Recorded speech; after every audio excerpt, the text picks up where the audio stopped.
ginawa ni Kibulo. Okay, panoorin po natin.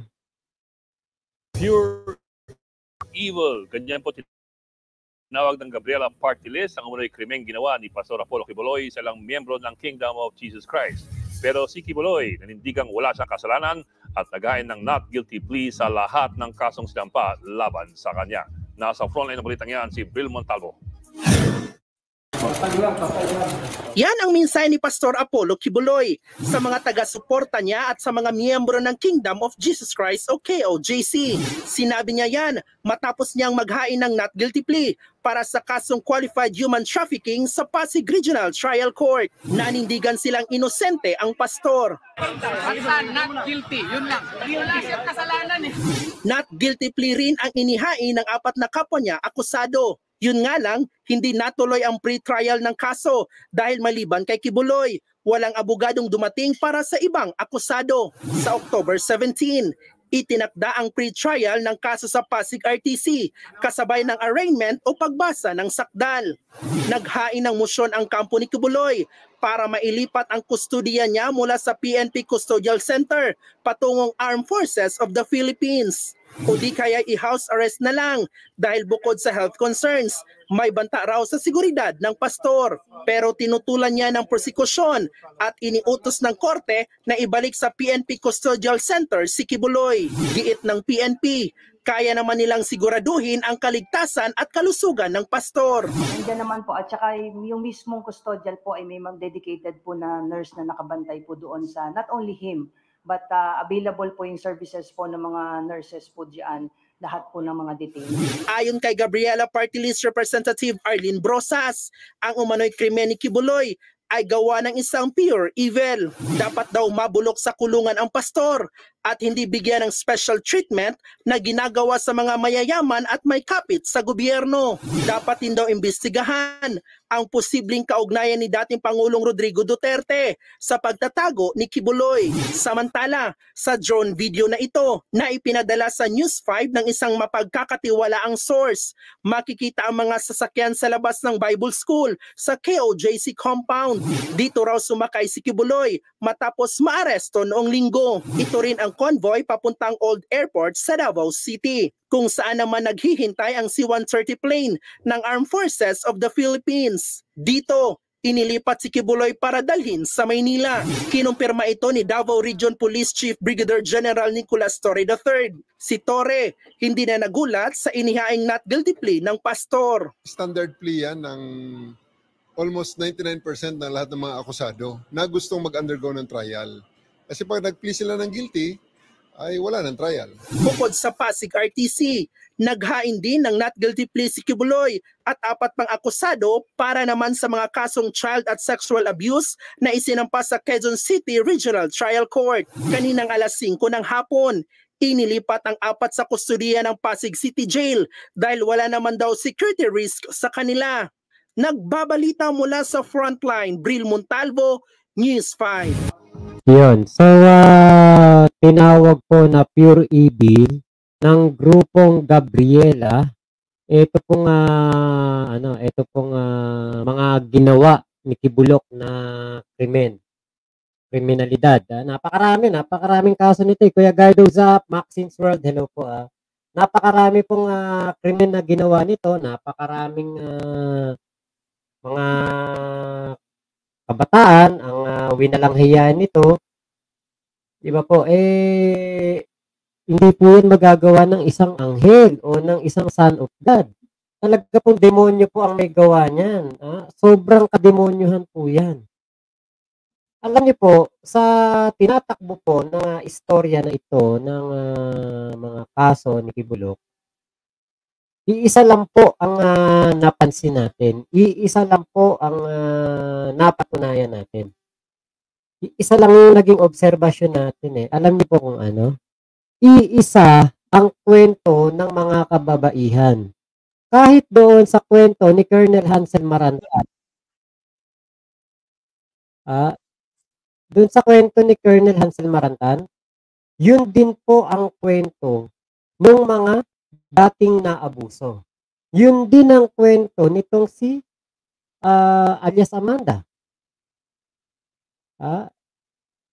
So alam niyo po, may pattern nga talaga. Iisa lang po ang ginagawa ni Kibulok dito sa mga kabataan na ito. Pag tumuntong ng 11, 12, 13, doon niya na lalapangin. Doon niya na sasagpangin itong mga kabataan na ito. Yan po ang ginagawa nitong si Kibulok. Diba karumal-dumal po yun? Diba po yan ay isang gawain po ng isang demonyo? Diba, Hanaka, hello po. Diba yan yung sa mga napapanood nga natin ng mga pelikula eh. Diba, mga demonyo yung gumagawa niyan. So, itong si Kibulok, demonyo. Ayan, Kuya Open-Minded, shoutout po. Kakarating-rating ko lang po dito sa bahay. Kakauwi-uwi ko lang po. Galing sa isang pagtitipon. Diba? Ito, plain and simple. Hindi po ito magagawa ng isang tao lamang. Kailangan lukuban ka muna ng kademonyohan. Lukuban ka muna ng espiritu ng demonyo bago mo magawa to. Dapat ipa-check tong si Kibulok kung tao ba to eh.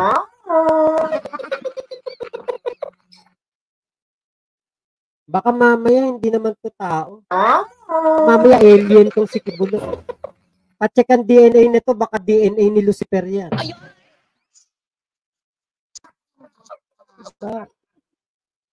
Ito po katulad po nito pakita ko sa inyo to. Pakinggan po ninyo ang kwento ni alias Amanda. Same na same dun po sa iba. Same doon sa kinuwento ni Colonel Hansel Marantan kanina. Bitay dapat yan, hayok sa laman.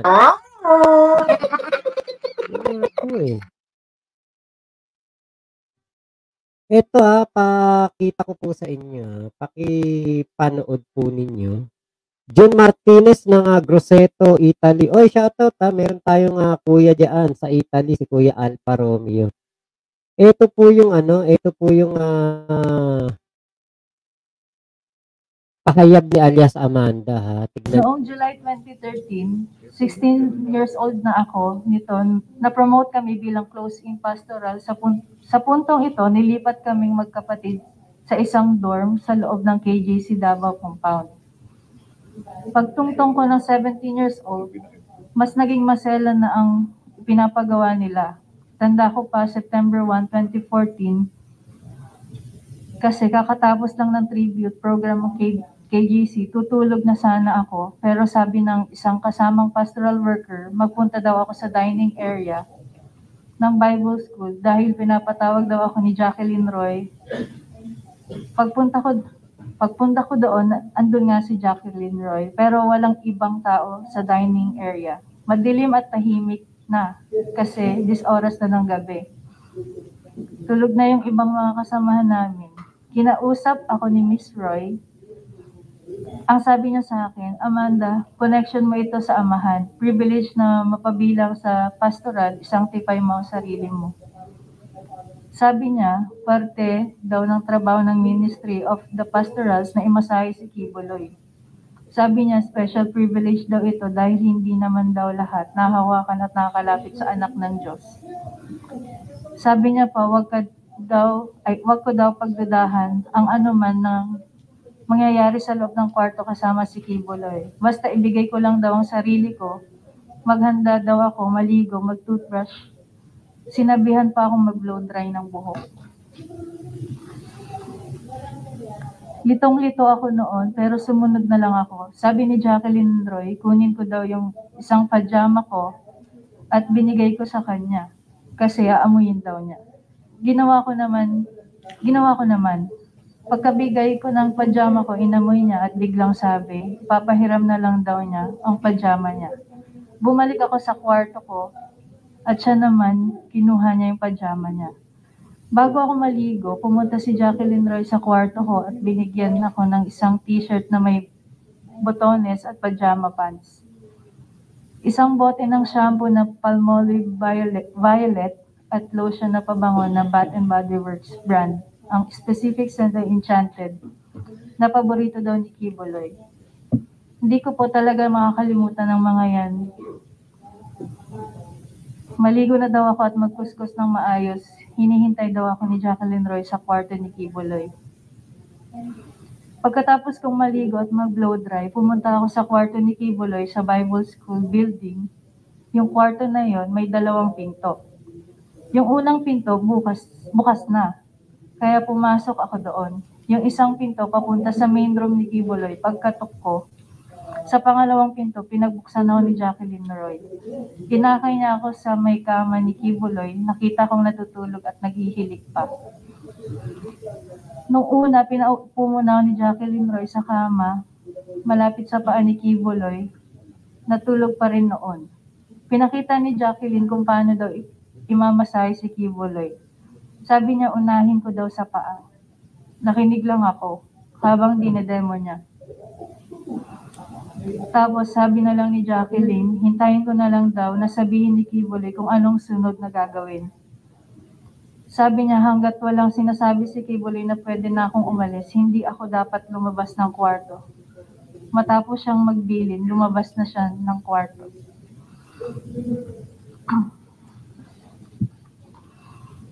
Pagkaalis ni Jacqueline, sinimulan ko na yung pagmamasahe hanggang sa namasahe ko na ang paa at likod niya. Inaantok na ako that time kasi halos 1 a.m. to 2 a.m. na po siya. Gising na si Kibuloy nito tapos sinabihan niya ako na umupo daw sa gitna ng kama.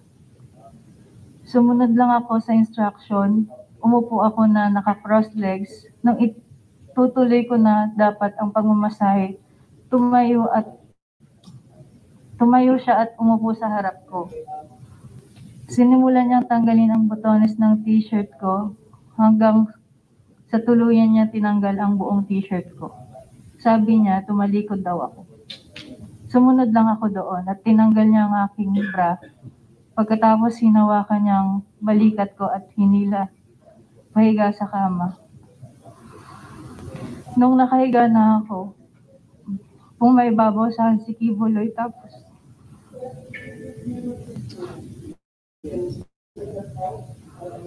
kahit pareho pa kaming nakapajama nun, kinikis-kis niya ang ari niya sa ari ko.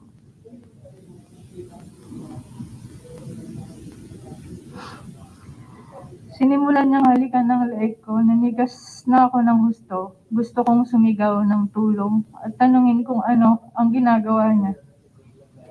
Pero naalala ko na bawal akong mag-question. Paumanhin po, Madam Chair, kung maselan ito, halo po ito sa aking sinumpaang salaysay. Nung tinigasan na siya, sinimulan niyang tanggalin ang pajama at pants at underwear ko.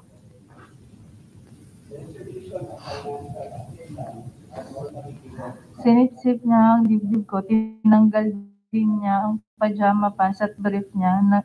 Nanginginig na ang katawan ko sa takot at nakatitig lang ako sa kisame. Pinipigilan ko na lang ang mga luha ko dahil sobra akong nagulat at walang magawa.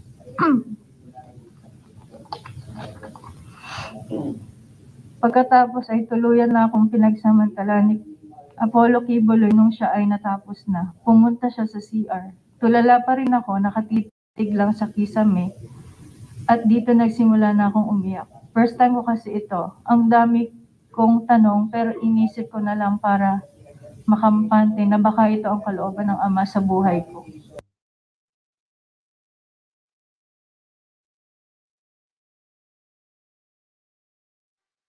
Yun yung kwento. Paano mo naging lolo si Apollo Kibuloy?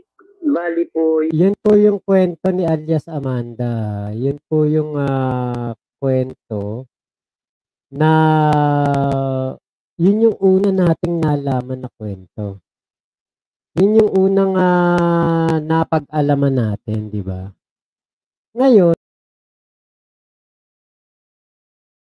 kwento na ito ni alias Amanda, yan yung una nating nalaman eh. Wala naman tayong alam ng mga nakaraan, di ba? Wala naman tayong alam ng mga nakaraan na, na panahon. Hindi na natin alam yun eh. Kung ano ang ginagawa niya si Bulok sa mga kababaihan, di ba? Wala tayong kamalay-malay. Ano malay natin dyan, di ba? Wala tayong kamalay-malay. Ngayon lang. Nito na lang. Nito na lang meron po lumabas na alias Amanda. Saka po tayo may nalaman patungkol sa ginagawa ni Kibulok. Pero dati wala tayong kamalay-malay dyan. Diba? Pero, yan kasi yung una kong napanood eh. Wala talaga akong napanood na iba. Hindi ko alam kung ano yung kwento ng iba. Kahit itong si Arlene Stone, nito ko lang din nalaman. Pwede na isali sa Guinness Book of World Records. Itong si Paring Kibs, baka 1,000 na ata biniyak na kipay nito, tiyak. Mukhang marami na nga. Kuya Edward, La Chica, grabe Lods Pajama, solve na si Kibs. Paano pa kaya bibiyakin pa siya? Grabe, tao pa ba ito? Kuya John Martinez, maaring totoo sinasabi ni alias Amanda dahil maraming tulugan o bed na pambabae sa basement sa hideout ni Kibuloy. Maaring ginagamit ni Kibuloy ang mga babae. Yan po yung pinapatunayan ni General Torre na ayaw pong paniwalaan ni Senator Bato. Sinuway pa nga eh ni Senator Bato si General Torre nung sinasabi niya, di ba? Nung nagsalita si Turon, sabi ni Turon, merong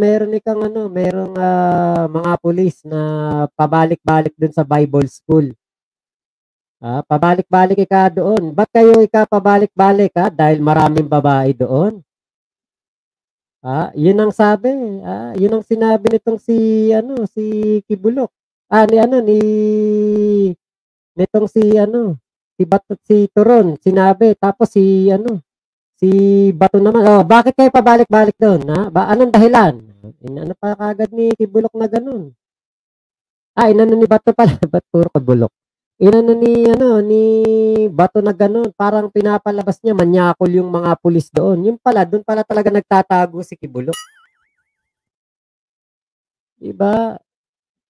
Kaya buti na lang talaga, hindi nakinig si General Torre kay Bato de la Rosa. Kasi kung nakinig si Bato, kaya nakinig si General Torre kay Bato, wala tayong nahuli ngayon na Kibulok. So yung kwarto na yun makakapagpatunay kung paano po ginawa yung kwarto na yun, na yung kwarto ni Kibulok napapalibutan ng kwarto ng mga babae na nung una, tinanong pa ni Turon, paano mo nalaman na kwarto yun ng mga babae? Paano hindi malalaman? Meron doong mga gamit ng babae, may napkin, may panty, may mga una ng babae, may mga kagamitan na pambabae. Alangan naman lalaki nakatira doon. Yun na pala yun, yung mga ginagawang parausan ni Kibulok gabi-gabi. Open-minded, hayo pa, manyakis, kaya pala palautog ang rally nila. Siguro kaya hindi nag-asawa yan. Libre nga naman gabi-gabi at mga bata pa ang tinitira. Nay Corazon Duyugan, hello po, Ate Hanaka. Grabe, sobrang kademonyohan ng pastor na ito. Ninita Umali, gising pa po kayo. Shoutout po sa inyo. Shoutout sa mga nanay natin na Emilda Alaugon, Nanay Emilita de la Cruz, Naya Melita Berhel de Dios. Shoutout po at kila Nay Teresita kila Ate Janet Rosario, hello po sa inyo. Ngayon, ito po yung kwento nung tatlong muntik ng meron dito mga nagsilbing pastoral at mga muntik-muntikan na meron dito. Panoorin po natin.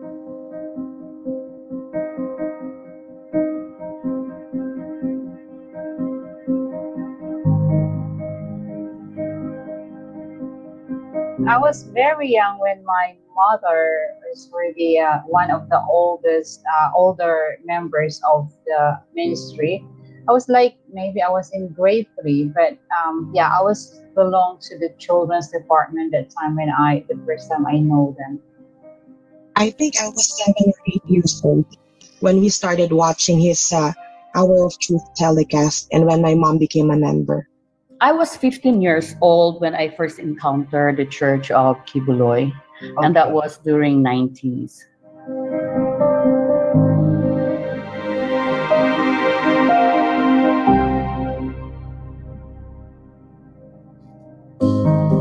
Youth Come to Me was introduced as it's kind of like ecstasy, because it's full of activities, and you only have little sleep, like 2 hours of sleep. So your mind is not thinking straight, and you have activity full day and full night of activities with new people.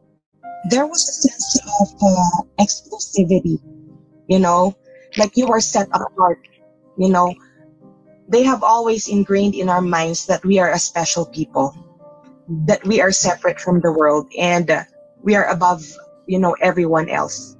We are totally different. So that sense of belongingness, was very, very strong. Towards the end of the events, there is encouraging message that whoever want to join and become a full-time worker, it's going to be a great calling. This is the best calling of your life, because you're going to be serving the best, which is the Lord Jesus Christ. You stop everything, you leave everything behind, including your family. And my mom didn't even stop me.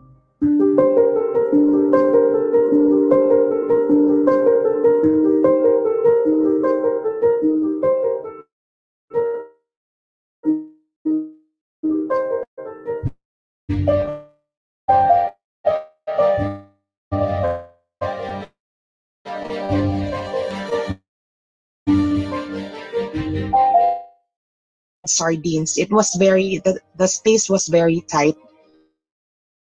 We all sleep together, we all take showers together, and we all eat together. We would wake up at maybe 3 or 4 a.m. for devotional, and then we would be dispersed to the area at maybe 6 a.m.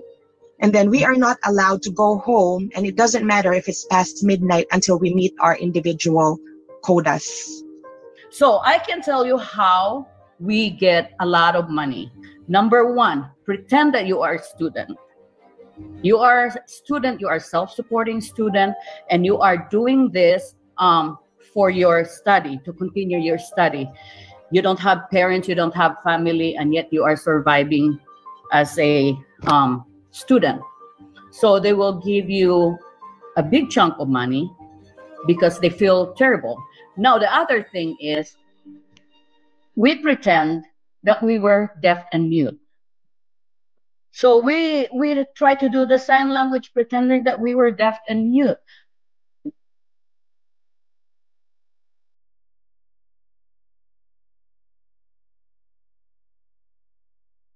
And Apollo Kibuloy made a claim that was the ultimate sign of the second coming.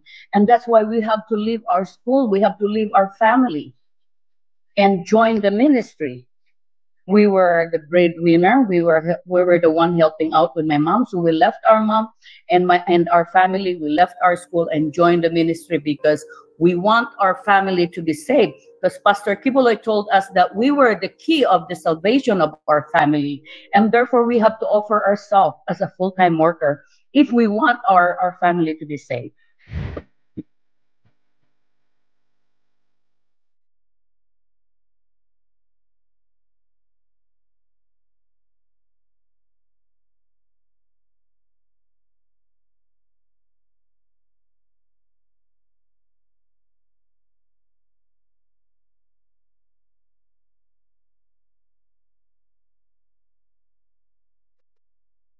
What Pastor Kibuloy used as palo is the thickest belt that you can ever see. It's like a belt that meant for horses. And the reason I was spanked, it's because I watch movie with other workers. Pastor Kibuloy and other inner circle, the inner of the innermost, they went to US, and then when they get here, they were watching movies. And so that information leaked out when they came back to the Philippines. And then they told us that we are free. We have freedom. We assume that since they watch movie, we assume that we can also watch movie. So we went to the theater and we watched movies. We came back to the compound and we told everybody we were so proud that we were watching movie. So there you go. I got spanked. Per movie is 20 spank. So I watched 3 movies and that's where I had 60. But some people, they had 120 spank at one time. My butt and the back of my thighs actually was bleeding. And I could not sit straight for 2 weeks. There are a bunch of these full-time workers who think that they had devil in them. They were punished by using hot pepper, el labuyo. A labuyo, and put that labuyo in their eyes.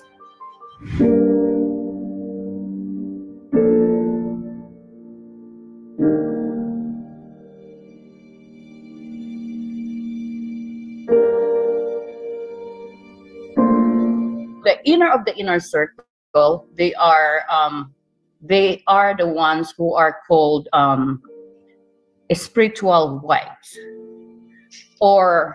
and they perform the administrative work for the ministry. Number 1 is you have to be attractive to be in the pastoral.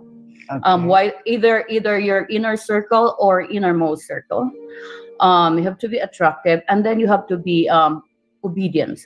Like you don't question whether you understand or not. You don't question. It's called for absolute obedience. The youngest spiritual wives at that time, he was the one that would prepare Pastor Kibuloy's clothing, what he's going to wear for what event. And then she was the one that would dry him after taking a shower, and then put his socks on his feet, put the shoes on him, and put everything that his body needs.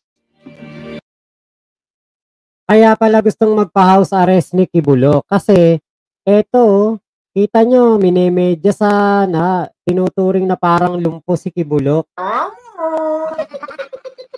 Diba? Parang baby na pinapaliguan, kailangan bihisan at punasan ng tuwalya para matuyo. Ganun pala. Yun pala yung ni Kibuloy, Kaya pala gusto po ng house arrest or hospital arrest. Buti na lang talaga hindi po pinagbibigyan yung mga request na yun. Aba, nung neto pong nakaraan, gusto magpa-hospital arrest sa Mindanao. Itatakas yan, huwag kayong papayag. Kahit sa hospital ka sa Maynila, kahit sa St. Luke's, itatakas yan.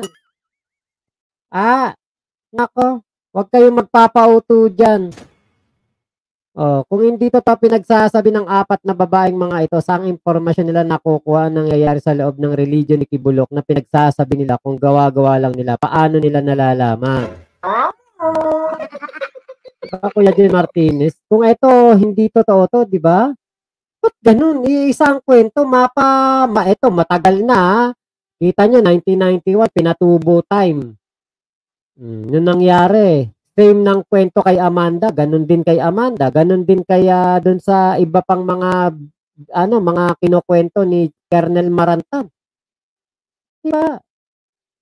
Iisa ang kanilang karanasan kay Kibuloy. Hindi naman ito magkakakilala, hindi naman ito mga nagkakausap. Iba-iba abogado niyan. May something. Ano lang ibig sabihin? Nung talagang si Kibuloy, hayok sa laman, at ang gusto, mga kabataan. Dry him after taking a shower, and then put his socks on his feet, put the shoes on Ate Ishka, magandang gabi po. Hello po sa'yo. him, and put everything that his body needs.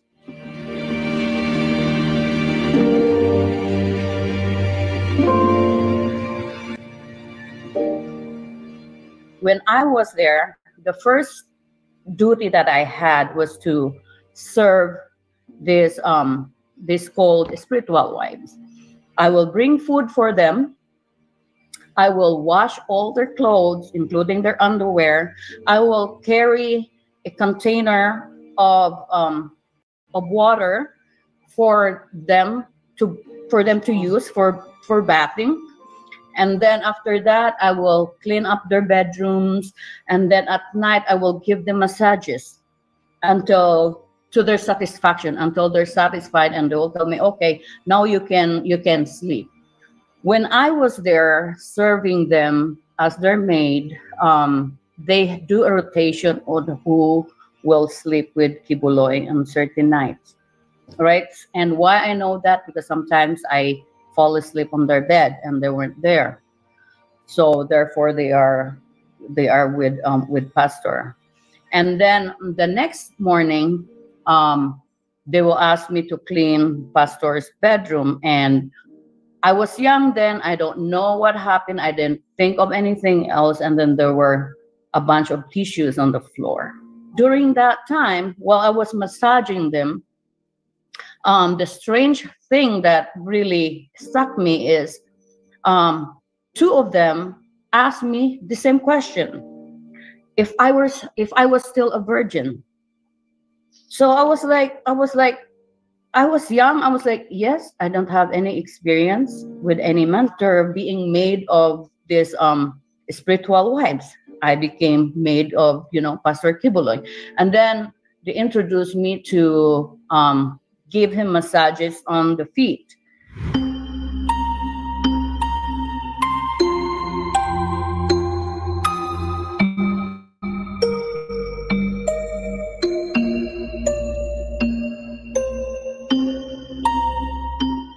I was there, started from 1986, and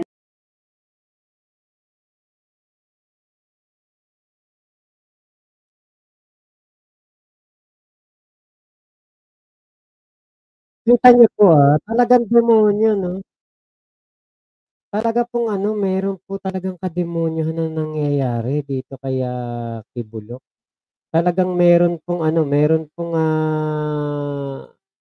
hindi maipaliwanag na puwersa ng kadiliman, ang lumulukob kay Kibulok, kaya po nagagawa niya ang ganoong kademonyohan. Ganun din yung kwento kay kay Alias Amande. Ganun din ang kwento dun sa iba. Meron pa akong ibang mga nakita, napanood, mga nabasa na mga statement. Ganun din yung nilalaman kung ano yung ginawa ni Kibulok dito sa iba at ginawa nung mga kasabwat ni Kibulok dito sa ibang mga kababaihan. Ganun din po ang ginawa doon. Sa lahat ng mga naagrabyado ni Kibulok, mga naging pastoral niya, mga naging parausan niya. May pattern talaga. Tama. Dapat lang talaga na tawag dito, mabahala ang PNP. Etong si Colonel Hansel Marantan at etong si Chief Marbil. Dapat lang talagang mabahala. Bakit? Karumal-dumal po ang ginagawa nito.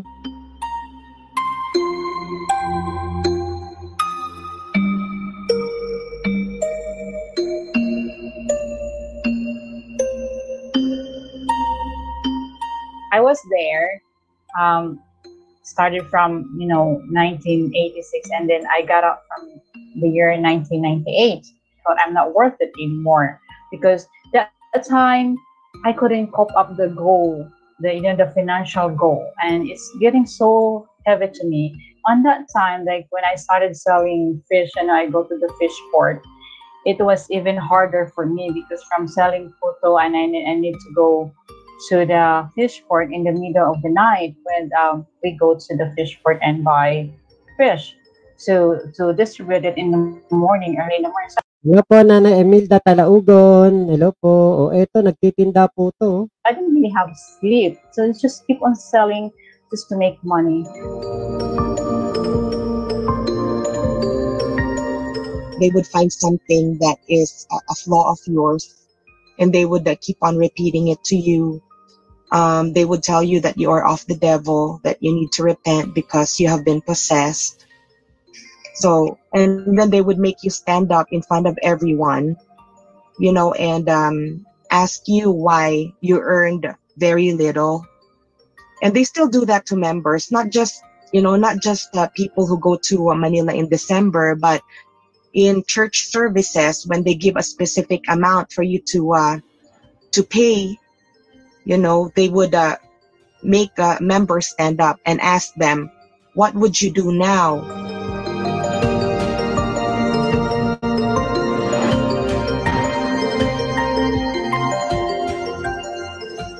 It's not true that when you decide to quit or to go out from the ministry, it's just easy as, hey, I'm going out because I cannot handle anymore.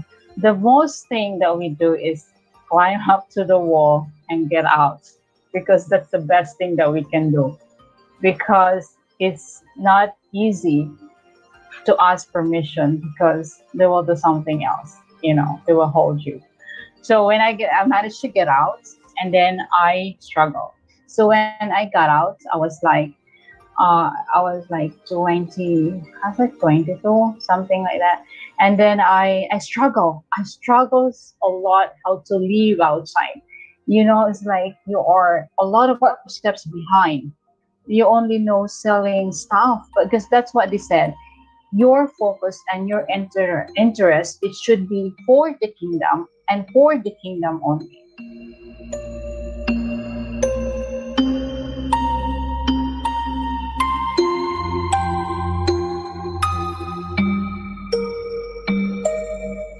Because there is something else that you put into your head that stays in my subconscious. Like when you are a worker and then you turn your back from your commitment and you are carrying the curse. And that's what in my head. It was like my brother, because my brother is a minister.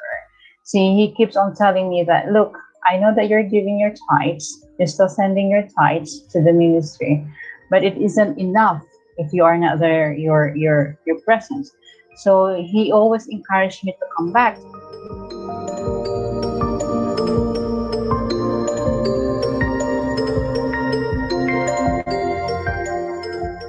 And then when I decided that to be revamped, I have given right away a financial quota, you know, like just right away, you know, when I get back, I just baptized, and then they're giving me like 2,000 Singapore dollars to, you know, that was because like a caroling time. I just really committed to that nonstop. I mean, I can't even count it on my fingers.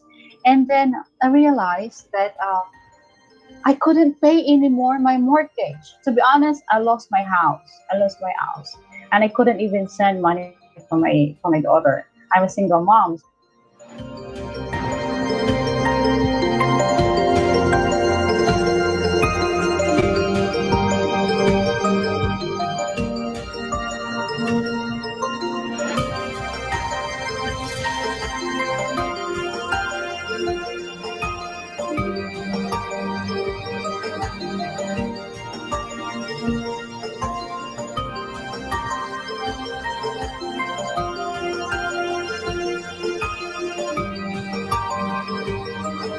Napakarami namang offering niyan.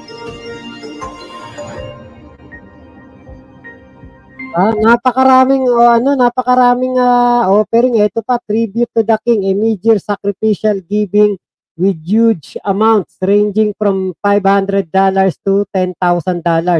Kaya ito na nahulihan ng bulk cash smuggling doon po sa Hawaii. Nay Helen Makatsyag, hello po. At Nay Emilda Talaugon, Bartolinay, Nabambuhay ang Kibulok. Tama po.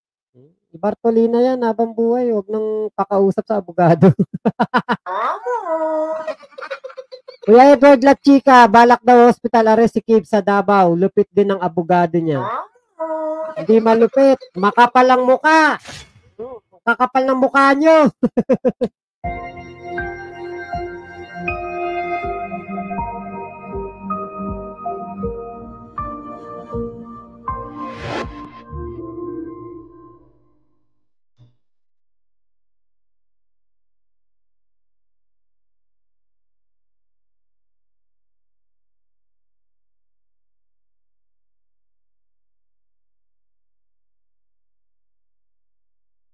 She told me what really happened. That she was forced to have intercourse with Kibuloy, and at that time I didn't believe her. She was crying. I didn't believe her. I still fighting for Kibuloy. I was like, you are nothing but a liar. How many former pastorals have told you that they have been forced to have sex with Kibuloy? More than this, more than 10. And they are in different part of the world. When I start talking to these people, and actually one of the victim, I was one who took care of her when her mom dropped her off in the compound when she was children. And then she told me what happened to her, and she's still struggling. And that's when I have like, okay, this is it. I cannot I cannot afford not to believe her How with old was this? everything. How old was this? Well, at that time when she was abused by Kibulu, she was in her teenager age, young age.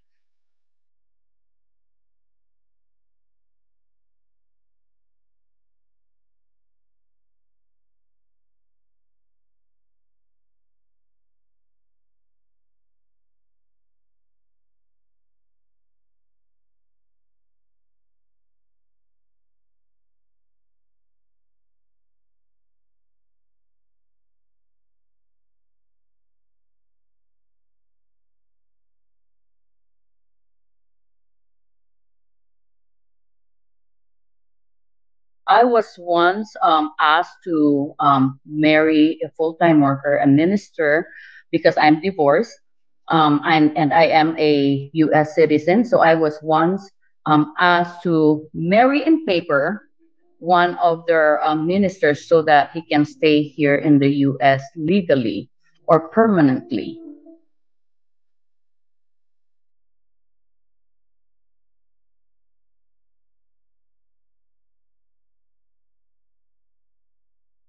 So whenever he comes here, they would invite me to meet him in LA. So when I met him, it seems like nothing have changed. The relationship was still kind of like the same as it was when I was there.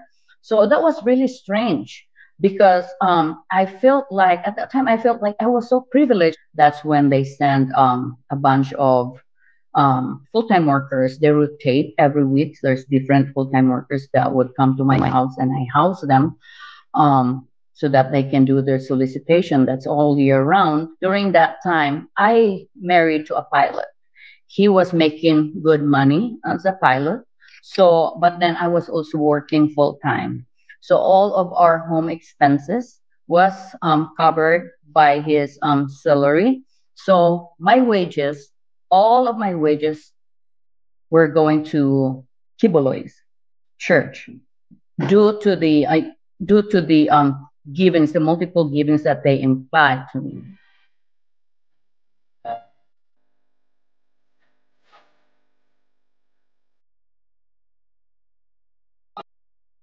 That he would want my husband to be his pilot.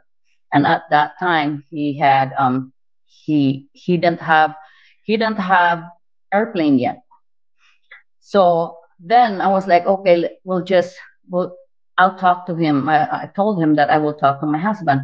So when he purchased the first airplane that he had, we were the first passenger of that airplane because he wants my husband to check that specific airplane, the engine and everything, if it was good for him to buy. So when he bought that airplane, the next thing is Pastor Kibuloy offered us to move to Davao, and he told me that I could have as many children as I want, and he would take care the expenses, the house, and the education of my children. Of course, my husband didn't agree with the idea because number one, he's not going to make as much money if we go full time, right? So then, so that didn't happen. So then they told me that the next move is to leave my husband, to leave Because my husband for the kingdom. Because if I were to leave my husband, then he won't have any choice but to follow us. And so I could not do that. They kind of like giving me a cold shoulder, but they were still sending full-time workers to us.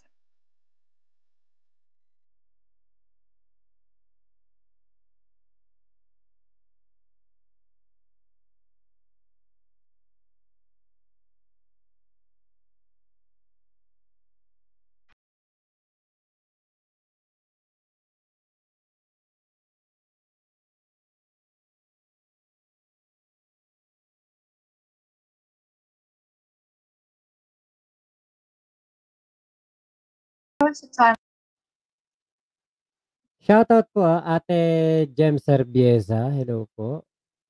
Kamusta po kayo diyan sa Pangasinan? At Noli ng Labi Castillon, magtagalog ka. Inglesera na 'tong mga guest natin dito, hindi na 'to magtatagalog.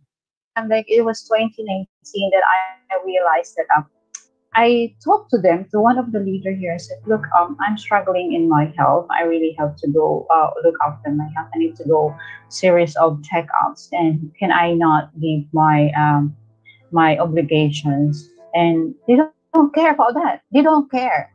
They say,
that I should be avoided. When you get out from the mission, there's gonna be a series of abuse that you have to go through, because they would accuse you for things that you have not done. Like you stole something, you are you committed a fornication, and you are nothing but a bad person, you are devil, and then because of that you are going to hell. But then if you speak up, like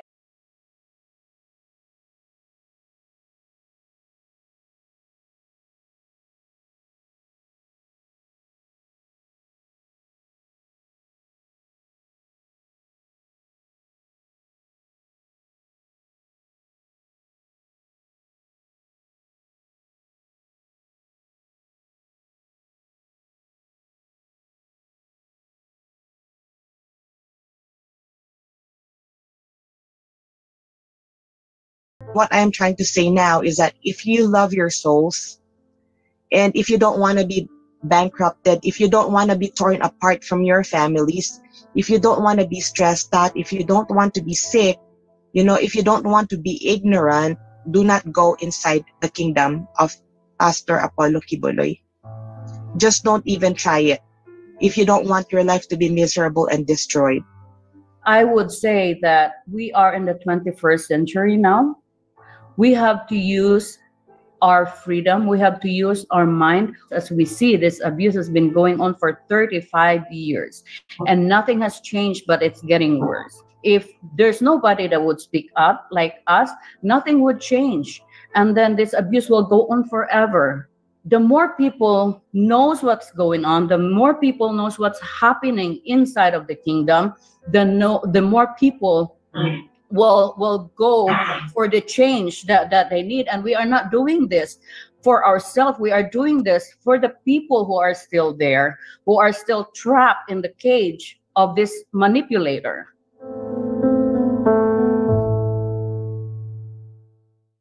At doon po nagtatapos yung istorya po nitong Yeah, tonight I will give ito pong tatlong kababaihan dito na na-interview po patungkol po dito sa mga katarantaduhan ni Quiboloy.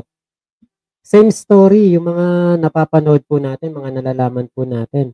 Ate Angie P, hello po, kaya English kasi may biktima na ibang lahi para maintindihan din nila ang mga sinasabi. Tama po. Marlene Valencia, hello po. Washak Belyeza, hello po kuya, shoutout sa iyo. Ate Marites Labrador, shoutout po. Ito po yung katibayan na talagang si Quiboloy po, demonyo. Hindi po ito ang ating kumbaga yung tagapagligtas, hindi po ito. Demonyo po ito na nagkatawang tao. Demonyo po ito na nagbalat kayo lang, kunwari mabait, kunwari ay mabuting tao, pero demonyo po ito.